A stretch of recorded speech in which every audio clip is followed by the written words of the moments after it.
ನಮಸ್ಕಾರ ರೀ ಸ್ನೇಹಿತರೆ, ನಮ್ಮ ಭಾರತ ಮತ್ತು ಆಸ್ಟ್ರೇಲಿಯಾ ಎರಡನೇ ಟೆಸ್ಟ್ ಪಂದ್ಯ ಆಡ್ತಾ ಇದ್ದಾರೆ ರೀ. 6ನೇ ತಾರೀಕಿಗೆ ಆಡ್ತಾರೆ ಎರಡನೇ ಪಂದ್ಯ. ಹಾಗೆ ಮತ್ತೆ ನಮ್ಮ KL ರಾಹುಲ್ ಅವರು ಕೆಲವೊಂದು ಮಾತನಾಡಿದ್ದಾರೆ. ಮತ್ತು ರೋಹಿತ್ ಅವರು ಒಂದು ಪ್ಲೇಯಿಂಗ್ ಯೂನಿವರ್ಸಿಟಿ ಮಾಡ್ಕೊಂಡಿದ್ದಾರೆ. ಬ್ರೇಕಿಂಗ್ ನ್ಯೂಸ್ ಇದೆ, ಎಲ್ಲಾನು ವಿಡಿಯೋದಲ್ಲಿ ನಿಮ್ಮ ಜೊತೆ ಚರ್ಚೆ ಮಾಡ್ತೀವಿ ರೀ. ಮೊದಲನೇದಾಗಿ ನೋಡಬೇಕಾದ್ರೆ ನಮ್ಮ ಭಾರತ ತಂಡಕ್ಕೆ ಒಳ್ಳೆ ಸುದ್ದಿ ಅಂದರೆ ಹೆಜಲ್ವುಡ್ ಅವರು ರೂರಲ್ ಔಟ್ ಆಗ್ತಾ ಇದ್ದಾರೆ. ಡೇಂಜರ್ ಆದಂಥ ನಮ್ಮ ಭಾರತ ತಂಡಕ್ಕೆ ಕಾಡಿದಂಥ ಆಟಗಾರ ಹೆಜಲ್ವುಡ್ ಅವರು ಇವಾಗ ರೂರಲ್ ಔಟ್ ಆಗ್ತಾ ಇದ್ದಾರೆ. ಇಂಜುರಿ ಕಾರಣದಿಂದ ಎರಡನೇ ಪಂದ್ಯ ಆಡಲ್ಲ ಅಂತ ಕೂಡ ವಿಶೇಷ ಸುದ್ದಿ ಬಂದಿದೆ. ಹಾಗೆಯೇ KL ರಾಹುಲ್ ಅವರು ಕೆಲವೊಂದು ಮಾತನಾಡಿದ್ದಾರೆ. ಅವರಿಗೆ ಪತ್ರಕರ್ತರು ಕೇಳಿದಾಗ ನಿಮಗೆ ರೋಹಿತ್ ಅವರು ಬಂದ ನಂತರ ನಿಮಗೆ ಸ್ಥಾನ ಸಿಗುತ್ತಾ ಅಥವಾ ಇಲ್ವಾ ಅಂತ ಕೇಳಿದ್ರು. ಅದೇ ಪ್ರಕಾರ ಈ ಉತ್ತರ ಕೊಟ್ಟಿದ್ದಾರೆ. ನನಗೆ ಸ್ಥಾನ ಸಿಗುತ್ತೆ ಪ್ಲೇಯಿಂಗ್ ಇಲೆವೆನ್ನಲ್ಲಿ, ನಾನು ಒಳ್ಳೆ ರೀತಿಯಾಗಿ ಬ್ಯಾಟರು, ಹಾಗಾಗಿ ನಮ್ಮ ಭಾರತ ತಂಡದವರು ನನಗೆ ಮೋಸ ಮಾಡಲ್ಲ, ನನಗೆ ಆಡಿಸ್ತಾರೆ ಅಂತ ಕೂಡ ಹೇಳಿದ್ದಾರೆ.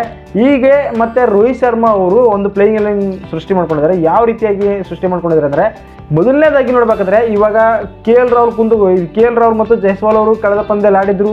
ಇವಾಗ ರೋಹಿತ್ ಶರ್ಮಾ ಬಂದ ನಂತರ ರೋಹಿತ್ ಶರ್ಮಾ ಅವರು ಕೂಡ ಇವಾಗ ಸಖತ್ತಾಗಿ ಆಡುವಂಥ ಆಟಗಾರ, ಅವರು ಕೂಡ ಓಪನಿಂಗ್ ಸ್ಥಾನದಲ್ಲಿ ಫಿಟ್ ಇದ್ದಾರೆ.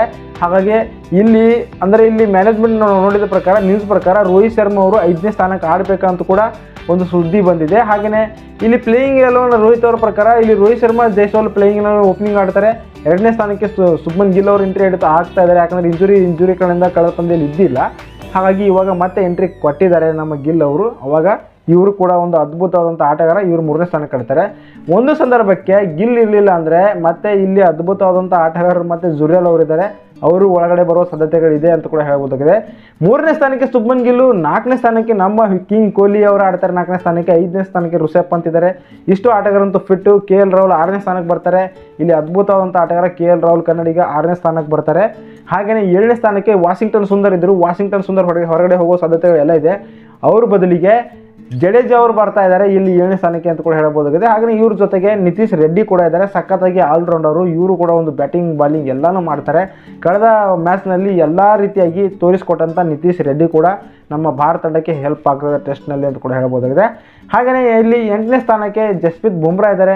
ಜಸ್ಪ್ರೀತ್ ಬುಮ್ರಾ ಅವರು ಅದ್ಭುತವಾದಂಥ ಆಟಗಾರ, ಅವ್ರ ಜೊತೆಗೆ ಸಿರಾಜ್ ಇದ್ದಾರೆ, ಮತ್ತು ಹರ್ಷಿತ್ ರಾಣಾ ಅವರು ಕೂಡ ಇದ್ದಾರೆ. ಒಟ್ಟಾರೆಯಾಗಿ 5 ಬಾಲರ್ಗಳು ನಮ್ಮ ಭಾರತ ತಂಡದಲ್ಲಿ ಕಂಡು ಬರ್ತಾ ಇದ್ದಾರೆ. ಹಾಗೆಯೇ ಬಾಲಿಂಗ್ ವಿಭಾಗದಲ್ಲಿ Bumrah, Rana, Siraj danger bowling. Spin ಡಿಪಾರ್ಟ್ಮೆಂಟ್ನಲ್ಲಿ ಜಡೇಜಾ ಅಥವಾ ವಾಷಿಂಗ್ಟನ್ ಸುಂದರ್ ಬರ್ತಾರೆ. ನಿತೀಶ್ ರೆಡ್ಡಿ ಕೂಡ ಬಾಲಿಂಗ್ ಮಾಡುವ ಎಬಿಲಿಟಿ ಎಲ್ಲ ಇದೆ ಅಂತ ಕೂಡ ಹೇಳ್ಬೋದಾಗಿದೆ.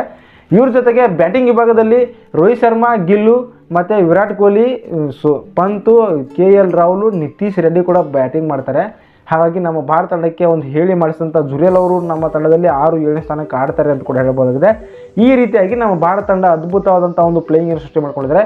ನಿಮ್ಮ ಅಭಿಪ್ರಾಯದ ಪ್ರಕಾರ ನಮ್ಮ KL ರಾಹುಲ್ ಓಪನಿಂಗ್ ಆಡಬೇಕಾ ಅಥವಾ ರೋಹಿತ್ ಶರ್ಮಾ ಅವರು ಓಪನಿಂಗ್ ಆಡಬೇಕಾ ಎಂದು ಕೂಡ ಕಮೆಂಟ್ ಮಾಡಿರಿ. ಸಾಧ್ಯವಾದಲ್ಲಿ ಈ ಚಾನಲ್ ತಮಗೆ ಇಷ್ಟವಾದಲ್ಲಿ ಈ ಚಾನಲ್ ಕೂಡ ಸಬ್ಸ್ಕ್ರೈಬ್ ಆಗಿ ಸಪೋರ್ಟ್ ಮಾಡಿರಿ. ಧನ್ಯವಾದಗಳು ರೀ. ಸಿಗೋಣ್ರಿ ಮುಂದಿನ ವಿಡಿಯೋದಲ್ಲಿ.